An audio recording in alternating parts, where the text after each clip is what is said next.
ginagawa ang pangkatuwaan talaga.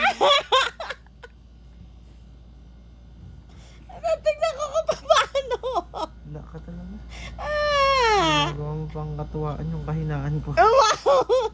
Ano bang kalakasan mo, bro? Akala ko matibay ang pananampalataya mo. Ay, wala ka pala. Wala ka. Asumbong kita. Pananampalataya. Ano ba yun? Asumbong kita. Cover ba yun ng Oo. magiging matatakotin? Oo. Oo. Saan? Ano ba sabi? Ipag-pray. Oh, bakit ikaw? Ang pananampalataya, hindi yung Mm-mm. hindi na nalabi sa mga pagsubok. Hindi sa katatakutan. Mhm. Lalo mo akong inaan. Dito na lang. Wala na akong magagawa. Ang tinapay doon pag nakakain. Hindi ka makakatikim ng butchi. 3 lang yun. Tsaka yung donut na tira mo. Wala ka.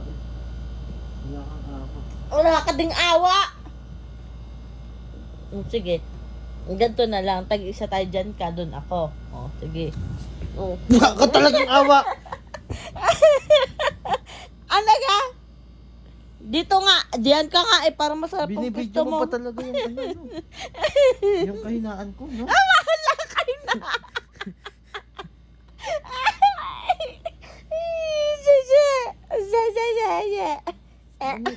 Baka may sumama dito, bro. Huwag kang nagayaan.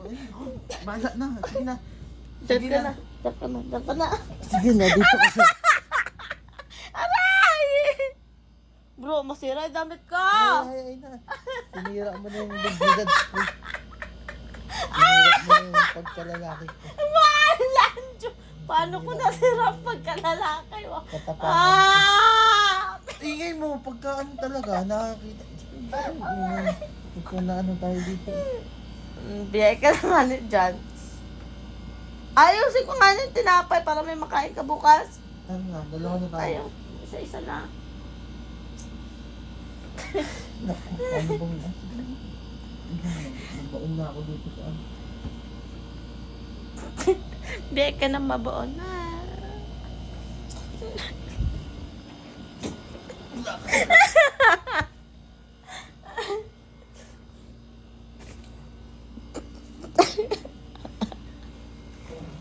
Huwag na kasing magulo, bro. Ay, kunin na yung tinapay.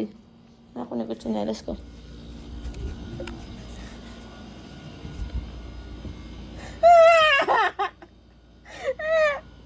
Ah! Mukhang tanga naman to. Mas nakakatakot yung tsura mo eh. Mas matatakot pa sa iyo yun. Nakain na.